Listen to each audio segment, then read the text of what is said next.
Последниот дел блок Вести од регионот го оставаме за музика, култура и забава. Со мене е колегата Ѓорги Калајджиев, со кого што ќе позборуваме не за теми врзани за телевизијата и за содржините кои што тој ги има во неговите авторски емисии, туку за еден убав ангажман во кој што е вклучен проектот Фолквест Валандово, за кого вчера има и пресконференција во Валандово заедно со градоначалникот, со партнерката која што со тебе ќе го води Фолквест Валандово, Ирина Спировска. Како поминавте вчера? Знам дека го направивте редоследот на песните за Фолквест Валандово. Што се случуваше, што друго обзнанивте? Така, најпрви ти благодарам за поканата да бидам дел од вестите на ТВ каналот ВИС. Поздрав до гледачите на ТВ каналот ВИС. Да, вчера во дворното место на зградата на локалната самоуправа во Валандово се случи пресконференцијата по повод 34-тото издание на фестивалот на новосоздадени македонски песни Фолквест Валандово 2019, во рамките на кој се изврши извлекувањето на композициите кои се застапени на овогодишниот фестивал. Се извлекува оние од прво до 20-то место, бидејќи ќе бидат застапени во финалната вечер 20 композиции. Така. Што е тоа што ќе се случува овие неколку вечери на Фолквест Валандово? Дали се задржува текот на настаните, она како што се одвиваше фестивалот и минатите години, или ќе има некои новини на кои што треба да бидат информирани гледачите? Така, јас паметам оддамна, па паметам кога Фолквест Валандово се одржуваше 3 вечери, 2 полуфинални вечери, и оние кои се изборија за пласман, одеа во финалето, нели, но сега не е така, веќе неколку години наназад, ќе има само 2 вечери официјално, една ревијална вечер и финална вечер на кој ќе бидат изведени тие 20 нови композиции. Меѓутоа, локалната самоуправа, општина Валандово и градоначалникот Перо Костадинов прават напори да ја анимираат јавноста, па неколку денови пред тоа на плоштадот во Валандово ќе има музички вечери во кои ќе настапат Ѓоко Јович и некои Сузана Гавазова и некои други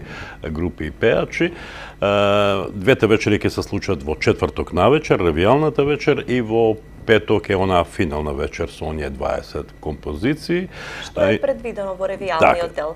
Што е предвидено? Предвидено е, ако оние кои редовно го следат овој фестивал, знаат дека минатата година на таа ревијална вечер настапија тројца познати композитори кои оставиле белек во досегашното 33 годишно постоење на фестивалот.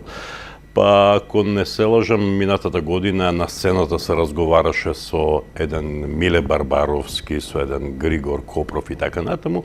Оваа година е предвидено да се разговара со четворица текстописци, едни од најдобрите, ако не и најдобрите, кои во овие изминати 33 години напишале најубави рефрени, најубави песни, на новосоздадените македонски песни. Тоа се Ѓорги Барбаровски, тоа е Томислав Которчевиќ, тоа е Огнен Неделковски и Борче Нечовски. И ќе слушнеме на таа прва ревијална вечер, ќе слушнеме 12 вкупно композиции од секој автор по 3. По 3. Так. Одлично. Ова ме наведе да те прашам дали планираш некоја твоја песна, твој текст да има во следниве месеци во оваа година на некој од фестивалите, за некој од изведувачите, бидејќи во таа плејада на значајни текстописци се вбројуваш и ти имаш многу награди на таа тема. Така, да, морам да признам дека се поретко пишувам, меѓутоа се уште пишувам. На моја среќа, дури на таа финална вечер, ќе биде изведена една моја песна, но може би не по моја заслуга, туку по заслуга на човекот кој повеќе не е меѓу нас. Тоа е еден од основачите на Фолквест Валандово од далечната 1985 година и долгогодишен директор на Фолквест Валандово, тоа е господинот Леонид Манчев. Ние пред неколку години напишавме една заедничка песна која се вика Љубов преку граница, многу актуелна, многу убава песна. И таа песна ќе ја изведат во чест на Леонид Манчев, ќе ја изведат членовите на Распеаните Валандовчани. Значи ќе бидам присутен покрај тоа што ќе бидам водител на фестивалот, ќе бидам присутен и како автор на еден текст. А дај Боже, ќе пишуваме и понатаму. Така. Оваа година и минатата, ако не се лажам, си дел од жири комисијата на кои што ги одредуваат текстовите, беа во, мислам ти беше задолжен за текстовите, така, но тоа е пошироко жири кои што ги го правеше селекцијата на песните. Задоволни ли сте од она што влезе во изборот оваа година? Јас не сакам да навлегувам во квалитетот на песните од музички аспект, бидејќи тоа не е моја работа, бидејќи да, затоа и нагласив дека текстовите морам да признам беа дека музички сум неписмен. За тоа беа задолжени луѓето од програмскиот совет, тоа е Живо Инглишич, претседателот на програмскиот совет на фестивалот, познат, признат, најпознат аранжер во нашава земја, тука е Мето Автовски, музички продуцент од националната телевизија, и тука е Ѓоко Павлов како представник на општина Струмица. Јас бев задолжен да ги видам, да ги прочитам текстовите на овие песни, значи од мене не зависеше тоа. Кога зборуваме за жирирање, минатата година бев член на жирито кој одлучуваше за најдобар текст на фестивалот. И тоа по втор пат, пред многу години исто така бев член на таа комисија. Овој пат си имам една улога, а тоа е да бидам водител на фестивалот и се надевам дека довербата ќе ја оправдам. Вчера во интервју за Радио Валандово спомна дека по 20 години се враќаш на водителството на овој фестивал. Не е така. Не е така, да. Зошто?